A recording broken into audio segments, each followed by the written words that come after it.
Who had kippers for breakfast? Smoked salmon with scrambled egg. You know, fancy European breakfast we pretend about in Ireland. Oh God! How are you feeling after that, Tom?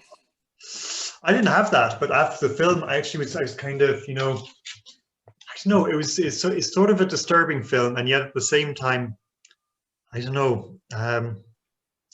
So it was sort of dark and so meditative, and I love that, like, sort of long shot, rather than cutting from this to that and the other. And you're with this long shot for such a long time. I think, is there a phrase for that? I saw a film, an actual staged film about a Sleeping Beauty kind of character who just sleeps with various people, and you just have this long committed shot. I don't know, is that the name of it, a while ago. And the film was composed of about 13 shots. And when you think of how many cuts are actually in that film, you know, and we spend our whole life like flitting between screens and pages and platforms and conversations, you know, this long shot is actually quite calming in a way. So nightmarish and yet calming. So I sort of became resigned to the sort of apocalyptic. Yeah, no, I think that's an emergent property in the film, definitely, and one the filmmakers found a way of experimenting and conveying in some ways. I mean, of course, it's not a representational film. It's not trying to use cameras to tell a story that could be told textually, of course, as well. I mean, should I just kind of try and frame this a little bit, picking up from those comments, Tom, about the film and about, I mean, did everyone join us yesterday or has seen the film now? Because if you haven't seen the film, I don't know how long we have, but it would need quite a little bit of précis or summary. It's one of these classics. You have to experience it. You can't really recreate the experience, which is very experiential film, by retelling it. It's not like a story that can be told, although there are qualities and elements that can be found there. If you want to look for a narrative, you can find a narrative, certainly, and some people have done that. I suppose it's important to kick off by confessing that I'm not a specialist in ethnographic film, but I have watched it as an ethnographer, a specialist ethnographer, and I've taken an interest in visual ethnography and ethnographic film, which are not always the same thing. With the specialists, people making these kinds of films in their world, their you know, specialist journals and genres and genealogies and traditions and contemporary exponents and controversies. And I'm never wanted to chart that or intended to chart that, but it is important to recognize that there are specialist film critics who are trained in visual film and ethnographic film who would produce the scholarship, you know, an important part of the scholarship around this film, which is to situate it within a history and a genealogy and you know, a tracing of contemporary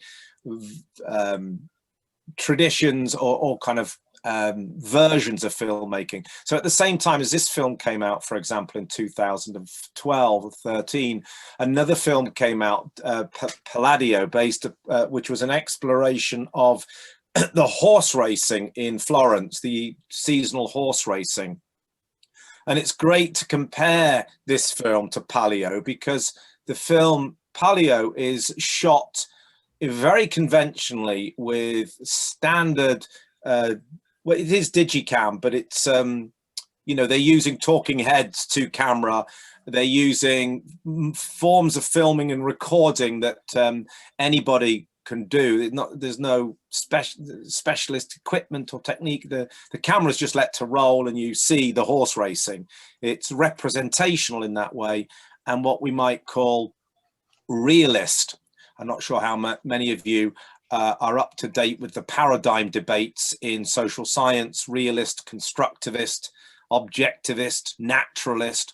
Well, of course, all these paradigms get played out through visual ethnography as well. So in comparison to Paleo, Leviathan wouldn't be considered a realist film, although I would like to make claims that it is very real. It would not be seen. A lot of middle-aged, let's say middle-aged anthropologists and I'm surrounded by them in Manchester, don't like this film because it doesn't, they argue, it doesn't treat context and narrative seriously enough. These people are reduced, they say, to aesthetic phenomena, and it doesn't tell the lives and the plight of the fishermen subject to this industry. So they want a much more kind of conventional narrative and representational filmmaking, which would, if you like, allow you to explore the suffering and the underpaid, the exploitation of the workers on board these ships. And like that's the kind of a considerable reaction to, a big part of the reaction to this film is from that mainstream middle of anthropology, if you like. The irony is, it's so frustrating, I find, and I don't engage in the debate because I don't feel qualified or specialist enough to do so. But from my field of organization theory, I look at that and see, well, it's not that didn't occur to the filmmakers. It's bloody obvious. They're steeped in the same philosophy of filmmaking as you are, and and anthropology. They're anthropologists first and then filmmakers. So they are very aware of how they've constructed their film and how their film will be perceived and received by the different paradigms within anthropology and visual ethnography. So I don't think that the most of what you can read in the specialist journals misses the mark. And if you read my paper, I've tended just to draw upon the papers which are in left field journals within anthropology, or special issues or specialist journals in visual film ethnography, which already have a predisposition or proclivity to these kind of art, more aesthetic, more experiential, experimental films. So I've not paid a lot of attention to the mainstream, but I think if you come in at this film for the first time, it is important to have that understanding that it's controversial, and it sits within a debate about the role of visual ethnography and the role of film in anthropology. The other thing I'd probably like to touch on is the importance of technique here.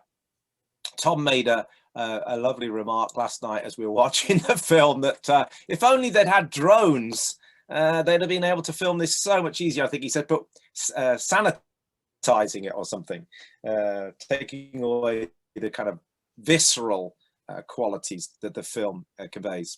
And of course, that was very deliberate. They use a particular type of camera, a very cheap handheld or sports camera called the GoPro. The full details of the technical specifications of that camera are in my paper, and it's important, I think, that we pay attention to that, because the camera is very central to this film, the particular camera. It's so cheap that it can't separate the colors out. So it suffers or enjoys the quality of boundary transgressions and color saturations and oversaturations. I know that streaming it last night made it more jittery. In a way, it kind of added to that, or confirmed the aesthetic experience that we are living in today, which I think the film was trying to tap into. It's not simply or just a film about life on board a New Bedford fishing vessel. It's not that at all. It's about the life we're all living at the moment. It's a metaphysical poem, some people say. And so because that's another reading of the film, of course, is specialists in fish studies. And that's, another field. I'm particularly interested in the metaphysics, as this helps me understand organization in the Anthropocene. So that's where I'm coming from in this film. But to go back to the camera, the GoPro camera is a sports camera. And those of you that don't know, haven't seen it, it came out in 2007, and it allowed sports stars, people like Ray surfing the west coast of Ireland. You know, you could put this camera on your head, on a helmet, just strap it on with Velcro, and it would record you surfing and going through the tunnel. And that was a classic use of the GoPro. Another classic use, which if you go onto YouTube and just look, because there are still fans of the GoPro camera, people who plummet down the side of a mountain on a bike, that will be filmed using a GoPro camera. Indestructible things. They can be taken underwater, take it up high, they can be thrown, versatile, mobile, action cameras. And every nerdy kid in 2007 interested in uploading to YouTube their sports experiences had a GoPro camera.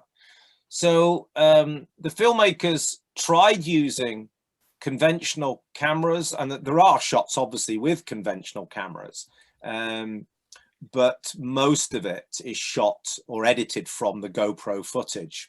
In fact, footage is the wrong word as well. It's not footage, it's a measure in feet. You used to measure film by the foot. This is digital files. That's all that's being recorded and harvested and then edited into the visual image that you see. So there's no footage, in fact. But the digital GoPro camera provides certain aesthetic opportunities, but also limitations. They were able to attach these cameras to long poles and swing these poles out over the side of the boat. They were able to position it up high on the gantry, like if you saw one shot, it's like looking right down onto the boat, and it's a really odd shot, that sequence, because the boat doesn't appear to move the way it's shot, and of course it's just on a fixed pivot like that. But then they're able to get the camera into the water, plunge it into the sea at quite some depth as well. There's some shots there at 10 meters depth. That's quite considerable to be holding a camera while a boat is going. I'm not quite sure how they did that. I've studied some of the technical background and some of the conversations that have gone into that. This camera was also you could attach it to the floor, and you saw that scene where the water comes in with all the fish, and then the fish remains, just swashing over this camera, which picks up all that footage. So why is that important for me is that it's either a non-human perspective, because it's not the human eye which is capable of making these shots. This is technology, or an extension or enhancement of the human, a prosthetic enhancement of the human senses through this cheap $100 camera. And it allows the eye to travel to places the human body can't, and to move and experience the camera in ways which are not human, although the human is extended by them. And you might say the human has an opportunity to be reinvented through this technices or technological prosthesis. The camera provides unsettling views because you've never had that view before. And of course, there's lots of references to film nerds as well. You'll see The Man with the Movie Camera, for example. Many of you that are into film, that will have occurred to you, I'm sure, when you see the film, the early Russian experiments with camera. And yes, both filmmakers have read their Deleuze on film, Cinema 1, Cinema 2. There's references occasionally, one or two of you picked up, in fact, in the chat, reminding you of a Spielberg shot or something like that. There is some of that going on as well in the film, and again, I'm not interested in that, but some people have done a frame by frame analysis, if you like, of the learning and the references and the genealogy, kind of like an academic paper with references. You can see that they haven't come out of nowhere, these filmmakers. So yes, the camera, the extension of the human sensorium. If I had a lot more time to talk to you, I think I would try and take this towards a synesthesia, an experience of synesthesia, where the immersion, and certainly in the movie hall, if you see this the darkened, collectively in a darkened chamber with a proper sound system, you do experience confusion spatially and temporally, and it is disorientating to say the least, and unsettling. And it does, I think, in that way, maybe is more real than The Plight of the Fisherman from 1963, a British kind of verite documentary film that a lot of people have compared this to, wrongly, because it does something very different. Many people filming life on board a fishing vessel try to eliminate the noise, like with windsocks, for example, on microphones, so that you can hear what people are saying. But then if somebody, I think, was it Marie, who said she'd spent a summer on a fishing vessel, or had a job on a fishing vessel, I think she'll tell you that, you know, what you hear on that from people talking is what it's like on board the vessel. You can't hear what people are saying, or what the instructions are, or what the work instructions are. So if you use noise cancellation devices and windsocks to cut down the noise, then you're kind of sanitize that experience to represent it in a familiar form. So I think the actual camera, the GoPro camera, is more real. Which is a paradox, because of course, at the same time as you're totally immersed, especially as I say in this cinematic experience, totally immersed in this almost 3-dimensional, 4-dimensional experience, you're very aware that the image is technologically mediated, and a technological possibility, manipulation. So you have this tension. It's another tension within the experience of the film between, I'm being had here. This is a trick. This is a Lumiere brothers illumination trick again, but at the same time, the very real sense of visceral experience, which I think was very important. And all of it's important for me in the context of business and management studies, because I think it dislodges particular ways of being and learning, and how one learns, through cognition, rationality, or through experience and aesthetics, and the creativity associated with learning through those experiential qualities. We don't just sit at a desk, and although most of my colleagues and most scholars do, of course, sit at desks and read books, or these days read PDFs on screen. That's the dominant form of scholarship, but I think it's we're getting to a stage where we can no longer produce a surplus to fund the scholarly cast anymore. I think we're all going to have to start getting our hands dirty and learn to inhabit the world in new ways. And all the stuff I'd read on climate politics and environmental studies in organization theory didn't help at all with that for me. They told me that most organizations in the capitalist form conduct greenwashing.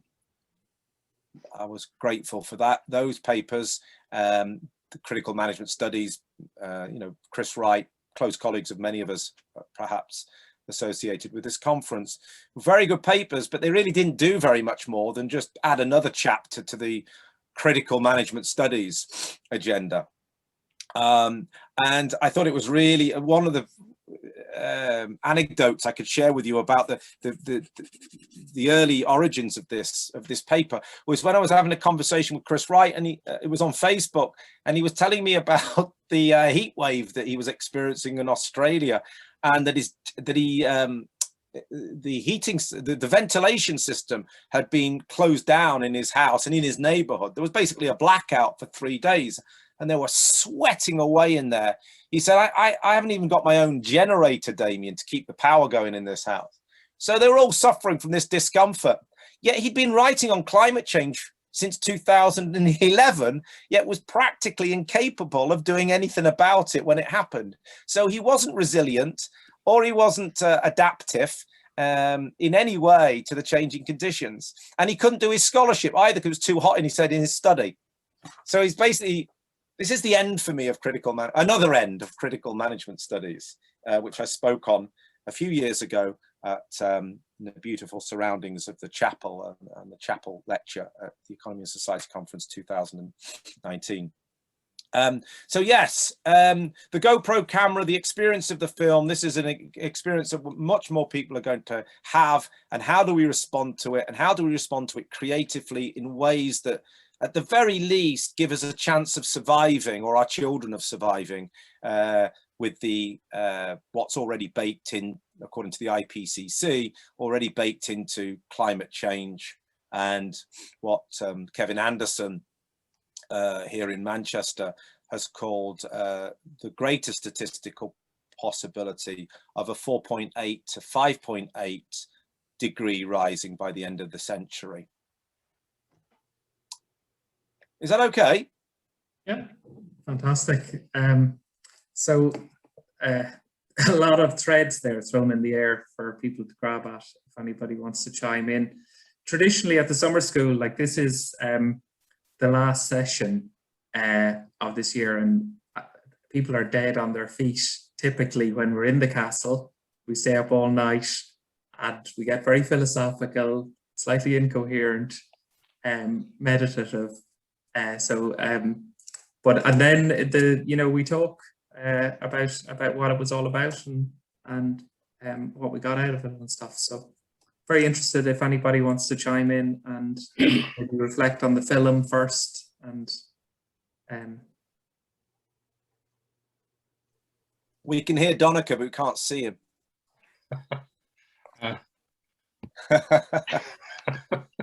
We've been listening to you for the last half an hour, Donncha. How are you? How are you doing? Donncha. Good to see you. Good to see you too. Move things down. Tom, do you want to chime in there? Tom's got his hand up, yeah. Mm-hmm. Sorry, and I'm muted, of course. I'm sorry, am I cutting across Donncha there? I thought. No, sorry. I get my talk together. Sure. Yeah. There's so many things to talk about, and we usually do the eco-apocalypse at the end as well, because if we do it at the start, the whole week is under a cloud, and we do it at the end, and it's an interesting time to do it at the end. But I was thinking, when we're evoking all these times and places and spaces, what it would look like to do a documentary of academic production. When you have fish production in a moribund industry, and Damian is pointing out to the possible moribundity of academia, you'd have to have very long shots of academics doing nothing, or Skyping in, or watching videos. There'd be that wonderful ratio of something like 1,000 hours of staring at a screen to one chapter or something like that, or I'm not sure what the ratio is. Maybe it's different for all of us, but and it's interesting that parts of academic production that we used to be able to do are disappearing because of COVID. We don't go out and talk to people anymore. We don't do ethnographies in places and spaces. One of my favorite papers Damian did was ethnography of the SD estuary, and that was so visceral. It was poetic. It's like Wordsworthian walking around the place, and we can't do those kind of things. But what is interesting, we always say at the castle, is, isn't it great to be here doing academia differently, because it's actually an activity. It's a party. It's a getting together, and that's the kind of thing that you couldn't film it with a long shot, because people don't stay still long enough for that, or maybe they still and have a really good conversation for an hour. Sometimes it's back and forth and around. And I was thinking, I suppose, what would that look like to make a film of academic production nowadays? And what would it tell us about the twilightness of that industry compared to the fishing, which used to be, you know, a kind of an image that we all had of, you know, men in trawlers, small boats with actual nets that you hold up with your hand and you threw back the crabs after you've taken the claws off them or something like that. That's my fishing experience, you know, or something connected, less alienating, less machine-like, and that academic production, which is less machine-like, which we're sort of teetering on the edge of, because this is still a conversation between, you know, and yet we're on the edge of the machine. So I'll just throw that out there, I suppose. That's the challenge as a project. Could you get funding for that? I mean, there's a paper that just came out in Journal of Management Studies. Hugh Wilmot passed it to me just yesterday.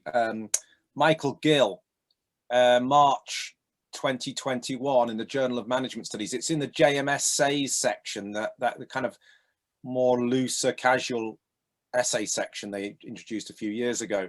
And it's not proposing a documentary, a visual ethnography of academic labour, but it is reflecting on what we do in terms of carbon efficiencies and carbon costings. And if everything we did, like you said there, about 1,000 hours screen time for one chapter, what's the cost benefit in terms of carbon? It's a very interesting paper. Hugh and I are writing this paper at the moment. We were desperate for a reference to this and we couldn't find one. Then all of a sudden, somebody must have written on this. We couldn't find anyone, and then it just came out. So we can now nicely reference this as not just our own kind of idle speculations. That people are taking this seriously and starting to think about work of that kind. So the way we measure research, I mean, it seems fantastical to us at the moment, but is it possible to think that we might measure our activity and research in terms of its Gaian economy, in terms of its value or cost or efficiency or cost benefits, in terms of not economics as it's been defined in higher education for the past 30 years, but, you know, in terms of, do I need to travel to that conference? What are the cost benefits in terms of carbon? No, because you're making a new god here, right? You know, it's not money, it's something else that's maybe being invented. That might justify academic work, because at the moment it's very hard to justify. We are a priestly caste which is still paid out of a surplus. We don't have to go out and get our own food or heating. You know, it's just provided for us by others who work to feed us. So that's, sorry, Tom. Yeah, I mean, yeah, I suppose it's worth playing it out. The metrics that we count at the moment are citations, research grants, things like that. That's what we count. Yeah, and that's what counts. And the interesting thing is that the pay. I mean, I do speculative, culture kind of papers. I do policy relevant papers. Now and then they might. I mean, do they have an impact? It's kind of quite hard to measure on what's actually done in the labour market, which is kind of my area. But it's interesting that a very great number of papers, a great number of thousands of hours of work in academic surplus is put into papers that are about the edge of the revolution. If a revolution follows from your Marxian paper or your critical paper, then yes, the payoff is worthwhile. But, you know, 100 years of theorizing sort of suggests that not so much. You know, although there is curves in the lines of history, you know, feminist, ecological, critical race things they have made a difference, but how much of that is created by academic papers or something, I don't know. Degrowth in the labour market is the best carbon outcome for my papers. I haven't thought of it much in that way, but that's, yeah. There is the Living with the Anthropocene, or How to Survive in the Anthropocene book came out a little while ago, in which it says, you know, you are limited as an academic in terms of what you can do. It gets down to banalities, and I think that he's kind of mocking. It's a kind of mock. He says, do one less email, you know, cite one less paper, because each paper you cite, you can be greedy with your references, right? Take up 8 pages of references for a journal article. Of course, none of it's needed. That's a journal requirement to to cite other papers in their journal and gets more people, their hard drives whirring away, and server farms, etc. Need for server farms and data storage and cooling. So you know, yes, I suppose in the background of this logic, Tom, is a degrowth. We need to do less, but then yeah, then am I falling foul of a kind of paradox there, that I'm prescribing a kind of policy where I always think that academics do their worst work when they start to prescribe and try to social engineer, or at least it's very dangerous. The best philosophers in the world often make the worst political decisions. One thinks of course, Heidegger, obviously, but others as well. And they don't often become good politicians. Weber said the best politicians were either journalists or people from law, not academics. You're experiencing that in the UK right now. Yes, I think it's because it's a performance, and yeah, I mean, it's a complicated argument, but I was thinking more about the role of the academic specifically. Yeah, and a disquiet really at working for commercial publishers. But yet you still think that we can think our way out of this one. And you're betting the farm on the idea that the thought we need to have is this kind of dehumanizing ontology in which we need mechanical devices that kind of move our eyes to see away from us so we can see how appalling we are and change our ways. Partly, but I think the book, I've just written a chapter about Ollie, which I think I presented Ollie to you a few years ago. Ollie the cat at Manchester Airport. People would often say that she helps us be more human. The cat helps us be more human. I'm not sure. I think the human is a kind of invention, or a kind of a modern invention, and it's not a foundational or essential thing. Certainly not for a sociologist. I mean, maybe a biologist would say there are certain biological species fundamentals which define it at a species level. But in a sociological sense, I think the human is an outcome of ongoing practices entangled with power and inequality, of course, and that we are all implicated in changes and species development or enhancement or regression.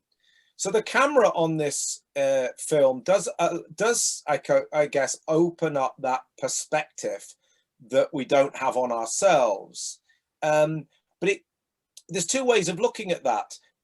It's an extension or a diminishment of the human. It's perhaps both at the same time, insofar as I don't think there's a moral judgment being made. Many people disagree with me on this, that actually they come out of this film feeling they're never going to eat fish again. I actually don't know about that. I mean, it's certainly not a condemnation of the fishermen's practices. I don't think they're being condemned, though I did take a chef to see this film, who I'm working with here in Stockport, Sam Buckley, who's a bit of a celebrity chef, Green Michelin starred, and I've been working ethnographically with him for about 2 years. And he came to a screening of this film with undergraduates, and he was able to diagnose precisely what market this fishing vessel was serving, with the practices of schlucking that they were using. This wasn't being frozen, this was fresh catch, so it was going to a particular market. And he kind of diagnosed the film in extremely interesting ways from somebody who buys fish straight off a fishing vessel for his restaurant. That was a really interesting perspective. And he thought the film was a moral outrage at the fishing industry. And so maybe I'm missing something. I don't know what other people think, but I didn't get that. The same as I didn't get this kind of doom and gloom about the violence of the human or its dehumanizing qualities. I mean, I think the human is always already technological. I would take kind of Friedrich Kittler's or those kinds of views that the human emerged at the point where a tool is beginning to be used, and as you pick the hammer up, which is an extension of the arm gets articulated at the same time. A kind of hand and gesture. Leroy-Gourhand's work, you know, it's very central to Deleuze, and Kittler in his own way kind of deconstructs the idea that the human was ever separated from technology, tools or technologies. So there's hope there as well as despair in some brief. Although the kind of cinematographer or the filmmakers throw plenty of chum out for us in the Nazi type font or Third Reich kind of there's aesthetic choices made throughout that are very knowing and allude to other things, but particularly in the titling of the film. Yeah, I mean, Leviathan is the great hope for liberal democracy as well. Thomas Hobbes thought democracy was only, well, was he a Democrat? The devil's bargain, if you like, to create security and order and a nation state and a boundary and police force, etc. The deal is done and you create this Leviathan. We're all extensions of it. We are the scales on the body of the Leviathan. You remember the frontispiece of Thomas Hobbes' Leviathan.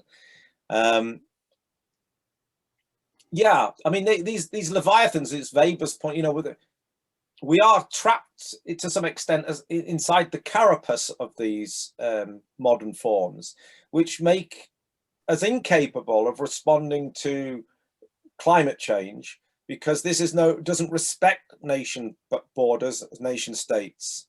The soil is not ours to put a fence around.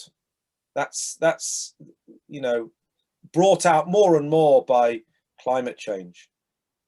I think Donncha wants to come in here. Sorry.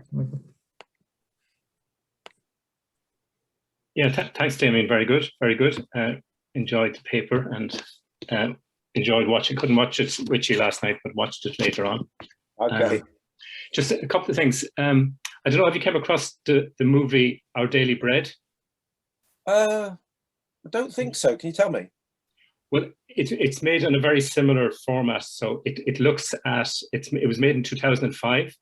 It's a Polish. There's no voiceover, but it just shows food production, in mass food production in all sorts of different, pigs being killed, cows being killed, chickens being fed. So it's very, very good movie. There's no voiceover. It just shows the mass production of food. So it's very similar, except that like it doesn't have the GoPro dimension to it. So it's a very kind of straightforward movie. But I'd recommend that you watch that. I've shown it to classes. It's a much more, I suppose, moralistic or more overtly moralistic movie about food production, while Leviathan seems to be more of an avant-garde aesthetic movie, really, as much as anything. It's about art rather than ethics, I think, more specifically. And just going back to some of Tom's points about the academic, and I suppose, like, it's interesting in the North Atlantic with the demise of the overfishing of the cod industry up in the North Atlantic, and the overfishing that the academics are doing, there's an interesting parallel between what the movie is doing and what academics are doing. And I think there's also interesting parallels for me anyway, from my experience as a viewer of the movie and my experience as a reader of the paper. Now, without being going too far on it, but there's a parallel there, and I don't know, did you, was that a deliberate parallel between the experience of the viewer and the experience of the reader? Because oftentimes I was at sea, and oftentimes I was drowning in lots of stuff that I kind of barely recognized, and sometimes I'd get up and get a bit of air, and then I'd recognize something, and then I'd drown again, and there was all this stuff whizzing by me, loads of stuff, just this torrent of stuff whizzing by me in both experiences. And I was wondering, like, was there a certain irony then when at the end of it, you start talking about did not rely on the importation of any vast theoretical architecture, when that's precisely what I seem to see through most of the paper. So I said, is there an irony here, a deliberate irony about and this emic and ethics, so that you're kind of celebrating the participant, the view from within, and at the same time you're loading in this vast amount of theory on top of it. So now that maybe that's a kind of a reviewer's comment if I was reviewing the paper, but that was that's very astute. That was an issue. Yeah, well, a couple of things really there. That's a very sensitive and I think accurate reading. One is the theory might very well be my Leviathan, as it is all of our. We carry it like a carapace, which allows us to conduct in certain ways and disables us in other ways, i.e. not being heard by some people and being heard by other people. So that the kind of theory that I take out with me may be a bit like that fishing vessel that houses the fishermen. But I think I'm trying to, and I probably don't succeed very well, I'm trying to shed myself of that theory as well. It's obviously there in the background. It's not easy to shed that. I wouldn't wish you to read a paper from 2005 when I kind of just emerged out of my PhD, Donncha, because that was really pathological in terms of this regurgitation or verbal diarrhea. It was almost like, you know, a primal scream. I absorbed so much. You know, in a PhD of 5 or 6 years, I think I was doing it, you know, it blew the top of my head off and somebody had to be the recipient of that. And unfortunately, it was academic journals. But on the other hand, reviewers, and especially that journal AMLI, to get this paper a readership or through the reviewers, they want the theory clearly laying out. You know, what's the question? What's the body of theory from which this comes from? And what is the theory that you're going to use to answer the questions you pose yourself? And what are the methods? So is actually, AMLI is a very schematic and positivist, despite its kind of leanings now through Bill Foster's work to try to extend out to more, and why this special issue, in fact, was even commissioned. And without Bill Foster, it wouldn't have happened.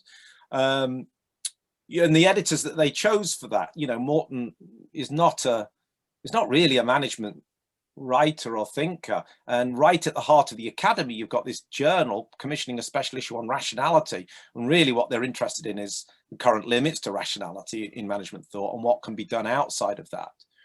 And they definitely wanted a theorized or theoretical account. I mean, they encouraged me to put stuff there on Heidegger, which I didn't really want to put in. I didn't think Heidegger was helpful at all for my reading this film, but they were very engaged with it and they wanted a conversation with that. They said, well, if you ran with that, what would that produce? So it's Deleuze versus, you know, underlying that is Deleuze versus Heidegger. As if you wanted to, you could just strip that out. But you're right about it replicates the film experience, because in all the ethnography that I do, we're a very important part of it. Since, I don't know, did you ever read Larry Wider's book on doing the convict code, 1974? I've never confessed that, I don't think, anywhere, but that's one of the most influential books I ever read, because it comes out of the ethnomethodological tradition, out of Garfinkel's supervision. And he gets inside a halfway house to study the convict code. And he can't get access to it. Why not? Because you can't be trusted to be shared this convict code. So you have to start to uphold the convict code before knowing what it is. And then you become the skilled practitioner of it. You no longer see it or can tell it. There's a beautiful set of reflexive paradoxes. And he takes his time to do this very carefully over 120 pages or so. And it left me with, you know, kind of, or brought to a focus some of the epistemological dilemmas that I face in ethnography. But becoming the phenomena is always, going native is a trope in ethnography, I think, which is very valuable. The trick is escaping before you've totally gone native, because at that stage you're not doing ethnography. So there has to become a time when you have a moment of awakening and think, I've got to get out of here. Now, in traditional anthropology, of course, as you know, that was the flight ticket or the boat ticket off the island. You had to go at that point. But today's ethnography, when you're studying domestically or at home, what point do you leave, especially as you build up important relationships with people? At the airport, I became a project manager. And 2.5 years later, I just have a moment of Kafkaesque paranoia and I've got to get out of this place. And I eventually find a way of getting out.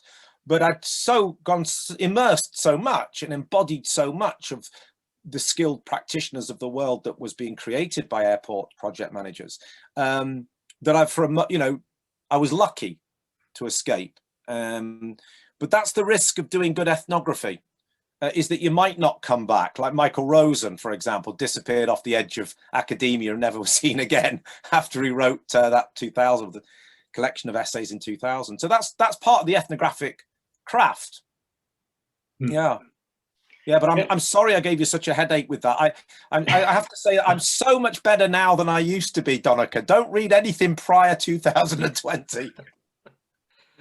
Yeah, no, that's interesting, and it reminded me when you were mentioning the ethnomethodologists. I was studying Irvine back when James March was in Irvine in the 60s, and Harvey Sachs was there, and Garfinkel was there. They were all, and it wasn't so much but it was a tradition in that group that if you were going to talk, you couldn't use jargon.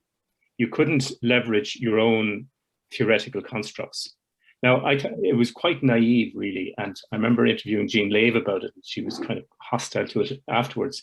But that was the argument, is that if you were going to communicate, you couldn't be hauling in your theoretical frames. Now, there's no absence of theoretical frames, so that's the conceit of it all. But it was an interesting exercise to try to get people communicating with one another across disciplines, to say, well, look, you can't haul in Marx, or I won't haul in game theory, but then can they talk at all was the difficulty. But that and the ethnomethodological tradition was very much about not imposing prior theoretical frames and trying to see what it's much more of the emic, and how is social order just created without imposing some prior theoretical frame. I'm still shaking the frames, and there's many frames being shaken in that essay. But of course, Garfinkel and the ethnomethodologists did produce their own carapace of technical terms, didn't they? And a kind of faux methodology as well. Harvey Sachs is 4 volumes of, how to code ordinary conversations. I mean, I partly think, for Garfinkel, I think there was an irony to it. I'm not sure about with Sachs. I think he was much more serious about constructing a kind of science, actually. No, but of course Derrida does this as well. No, it's a misreading of Derrida to say I'm going to apply the concept of difference to the problem of management. That's right. Yeah. One just final comment, because other people want to come in, but I might just make one other comment about the paper was trying to capture, I forget the phrasing in various places, but it seemed to be trying to, in some ways, to try to capture the sense of the sublime. And because how do you, so it is this kind of awesome world where you kind of, what the heck is, it's just kind of an overwhelming world, but how can you present the sublime artistically, or how can you also pedagogically present some understanding of the sublime when you're stuck in a classroom and you're doing some kind of derivative analysis of a movie or whatever. So there's these aspects of the human condition that seem to be lost. And I thought that there was an opportunity in the paper to kind of, or the uncanny maybe. But there's the sublime and the uncanny were phenomena that seemed to be coming out, but were then suppressed, weren't explored So I just thought there was an opportunity there that was missed, maybe, to think about those. Yeah, it's I grappled with that to some extent, I think, explicitly, but throughout, I think, the period of research and writing for that paper, the question of the sublime was very central. I think the sublime comes out, well, it comes out of Kant, of course, but also in the modern tradition, the Romantic tradition. I was very influenced by the Latour's exhibition, Reset Modernity. And if you get a chance to look at that, Donncha, I'd love to exchange with you about that at some stage. Because in there, he says that the era of the sublime is over. The Anthropocene is not, erases the possibility of the sublime. Now, why does he say that? Well, the sublime implies a dualism, that one stands up and outside of that which becomes the object of the sublime, which is overwhelming, of course. But Latour is working on the idea that the Anthropocene dissolves or erases the boundary, the division between the human and the non-human. So that which we are looking at is looking at us, or is entangled in so we're entangled in this loop, and it's very hard to get out of that now, especially if the humans become a geological force, plastics in the rocks, plastics in our brain. The Anthropocene is thinking we're an extension of this post-humanism and all that. There is no outside upon which to measure yourself as a sublime. And I was grappling with that and what he meant by that in the essay somebody wrote anyway in the Reset Modernity catalogue.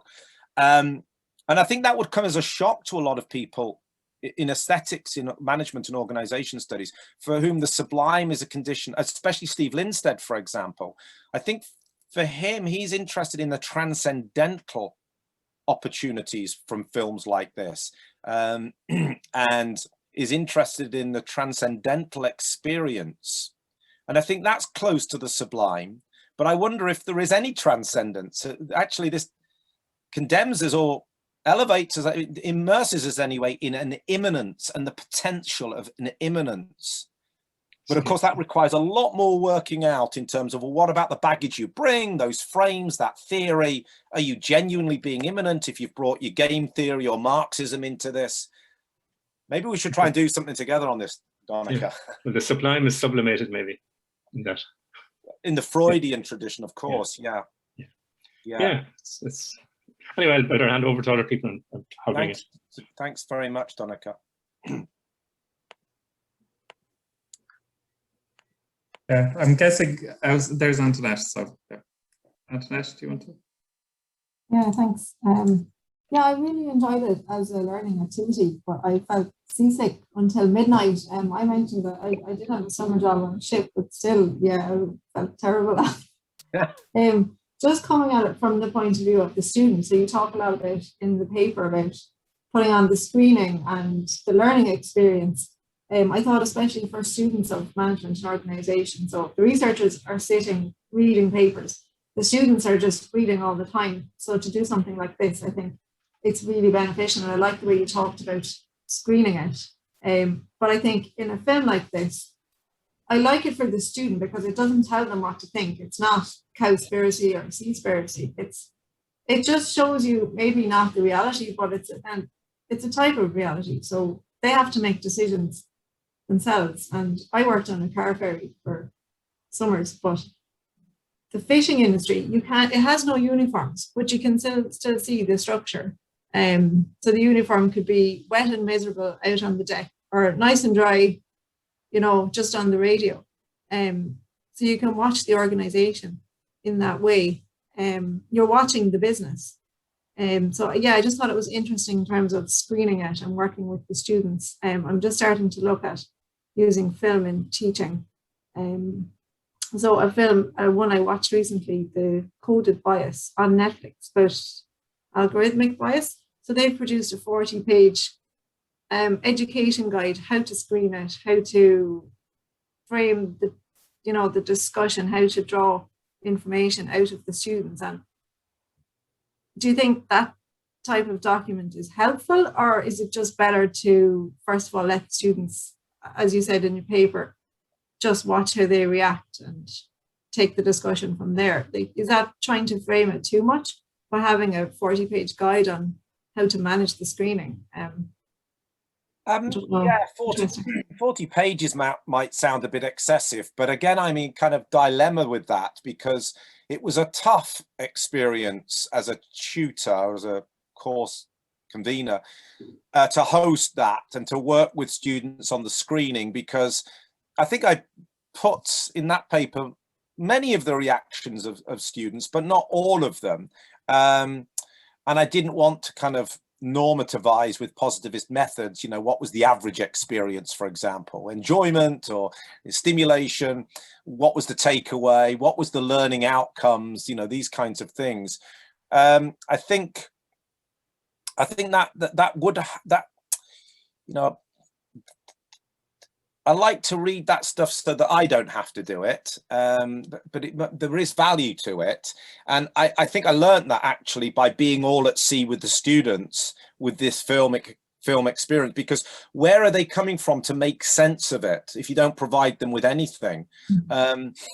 You know, they have nothing to hold on to going out into the sea. But what I realized was, and it was from a tutor perspective, that was very enriching, is that the business school at the moment, the business school itself is all at sea.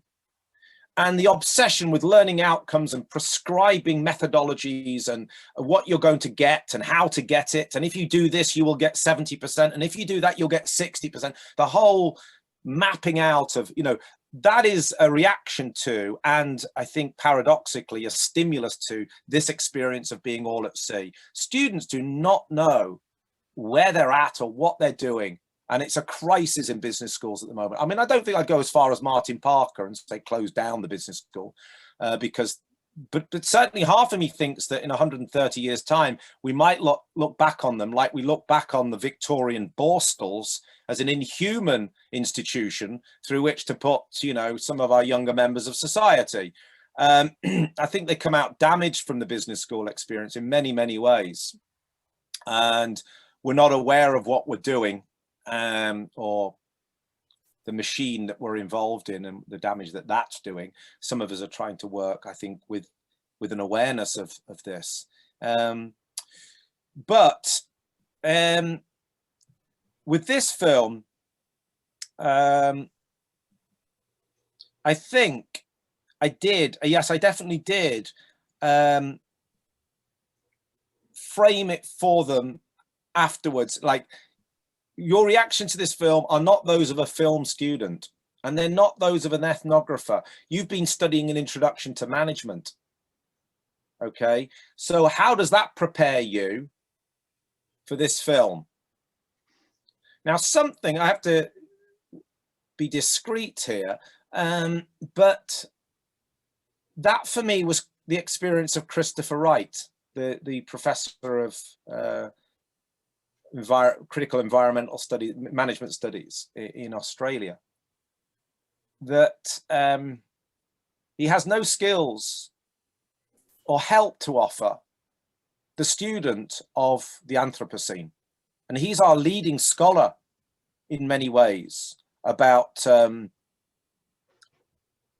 environmental change and businesses. Him and a few others. And I hadn't actually shared this with him. He probably doesn't realize he's the kind of doppelganger to this paper. But I should maybe share that with him. But I'm saying to you that that's, you know, an important part of it. So yes, 40 pages seems a bit excessive. But I am aware that students need to be contained and held, and some holding of them, not just in a technical, theoretical way, but also emotionally and experientially. And all of that is completely absent from business schools, and where it does still survive or exist is being squashed out. So you have to sign an ethics form, for example, if you've got a student that comes to see you and is experiencing problems at home. As an academic, that's not your business. The specialist services that you can, like a call center, you can send them off to line 25 to go and see a specialist for counseling. So your job is, you know, being delimited and narrowed down, rational technical expertise, getting them through this course. If it's emotional, then or psychological, the specialist services for that. So this bureaucratic fragmentation of the experience of being at university is also leaving students all at sea, no integration, which is another kind of underlying anxiety in the paper, is this question of integration, reintegrating that which is broken down. And the GoPro camera, strangely, one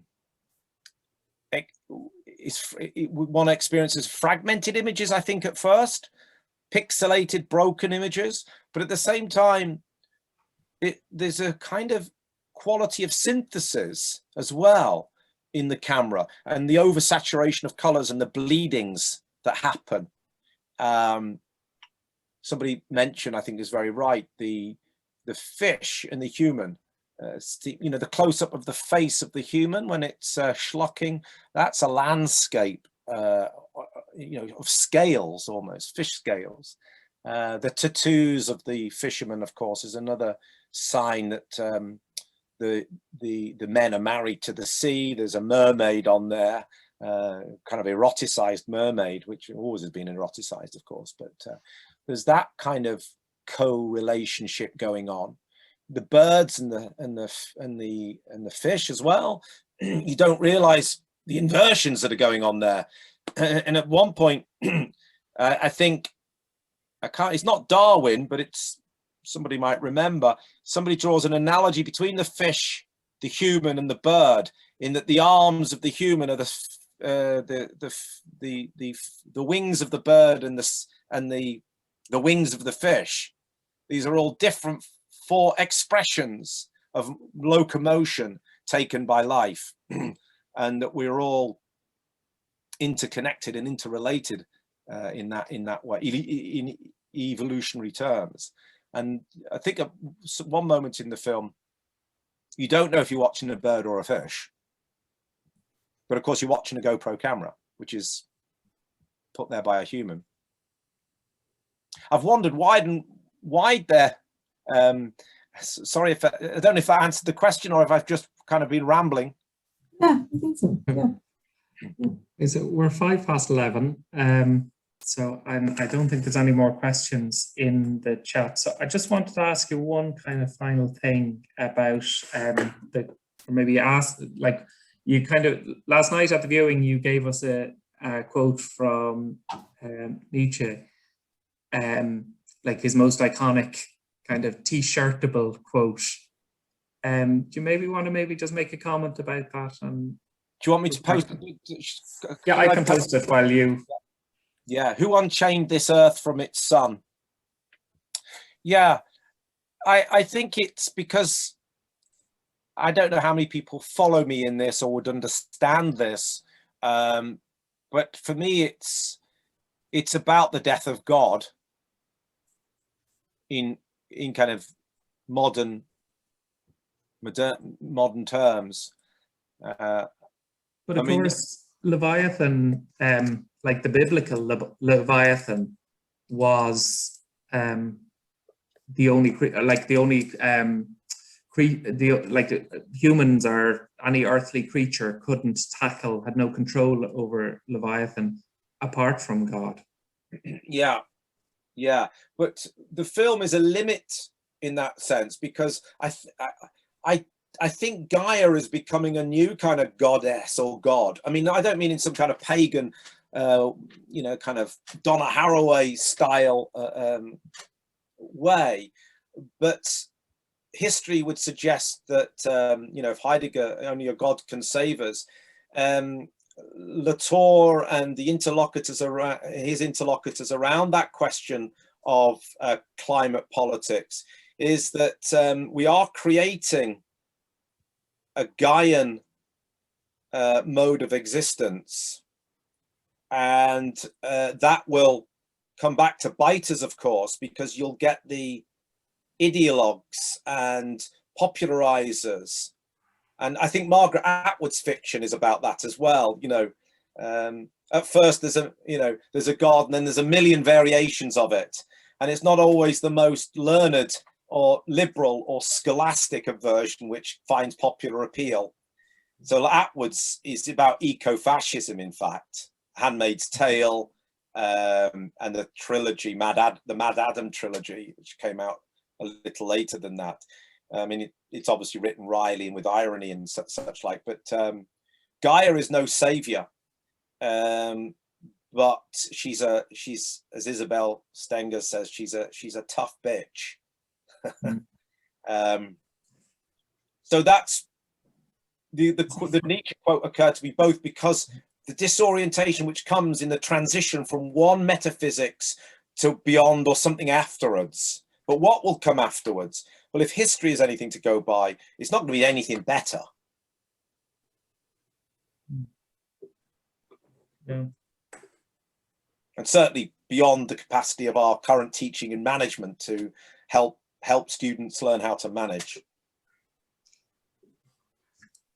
Oh, wow. A kind of cascade of darkness, because we started ENS this year with Conrad's Shadow Line. I just saw Tom posting.